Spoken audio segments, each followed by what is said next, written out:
Assalamualaikum warahmatullahi wabarakatuh. Saya Tiliani Taufika Nur Sofia, mahasiswa Universitas Islam Negeri Sunan Gunung Jati Bandung, jurusan Hubungan Masyarakat dengan NIM 12140600105. Di sini saya akan mempresentasikan materi efek dan tujuan komunikasi politik untuk memenuhi tugas mandiri mata kuliah komunikasi politik.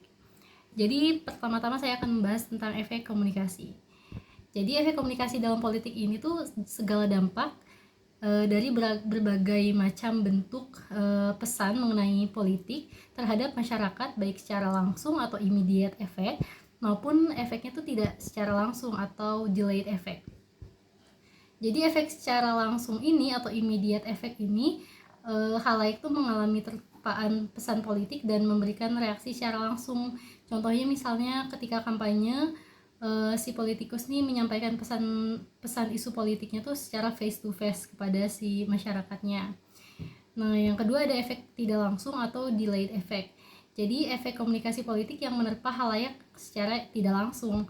Jadi halayak tidak memberikan reaksi kepada si politikusnya secara langsung, misalnya sosialisasi kebijakan berupa pesan melalui media massa. Jadi politikusnya tidak menyampaikan secara face to face kepada masyarakatnya. Nah, menurut Scrum menyatakan bahwa efek komunikasi itu terdiri atas primary effect dan secondary effect.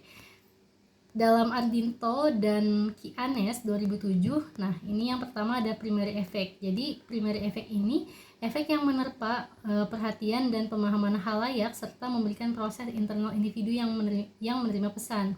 Dan yang kedua ada secondary effect. Jadi efek pada perubahan tingkat kognitif atau pengetahuan dan sikap dan perubahan perilaku dengan dia tuh melakukan menerima dan juga dapat memilih. Nah, efek seseorang pada tahap pesan bersinggungan dengan eksternal penerima pesan.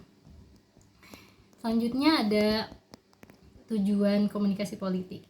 Jadi tujuan komunikasi politik ini ada 3. Yang pertama membangun citra politik, yang kedua membentuk dan membina pendapat umum, dan yang ketiga ada mendorong partisipasi politik. Nah, kita bahas yang pertama ya. Yang pertama membangun citra politik. Jadi citra politik itu terbangun atau terbentuk berdasarkan informasi yang kita terima baik secara langsung maupun melalui media politik, termasuk media massa yang bekerja untuk menyampaikan pesan politik yang umum dan aktual.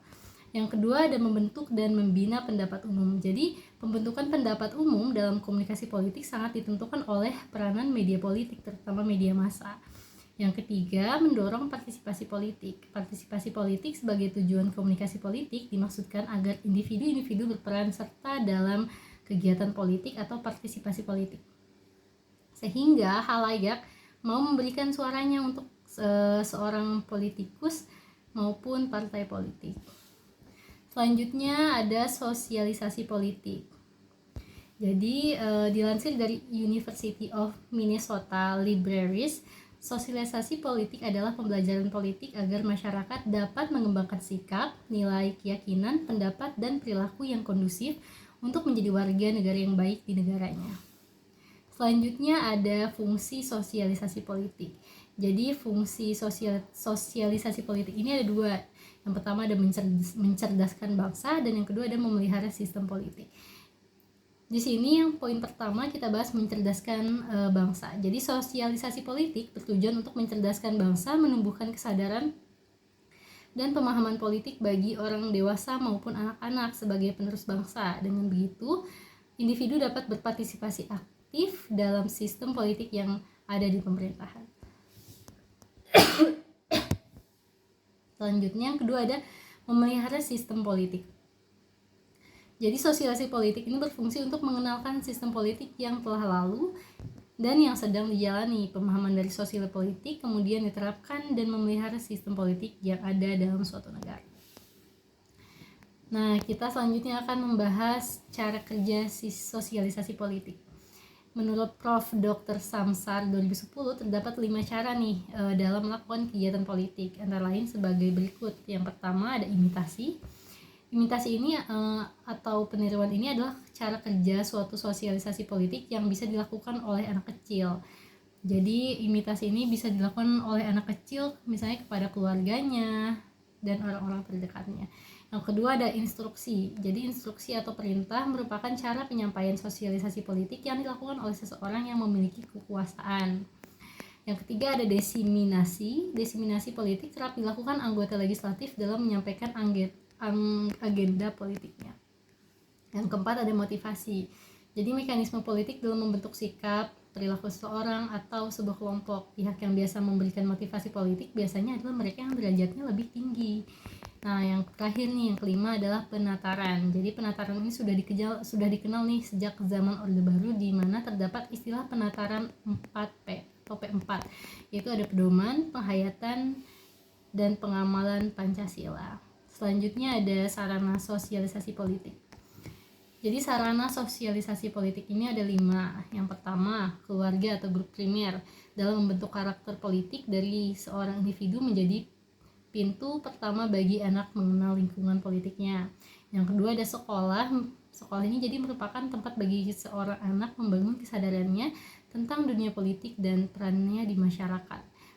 Dan yang ketiga ada peer group, yaitu yang berisikan kumpulan individu dari lingkungan terdekat dapat memengaruhi tindakan hingga kebiasaan seseorang dalam menjalankan kegiatan politiknya. Yang keempat ada pemerintah.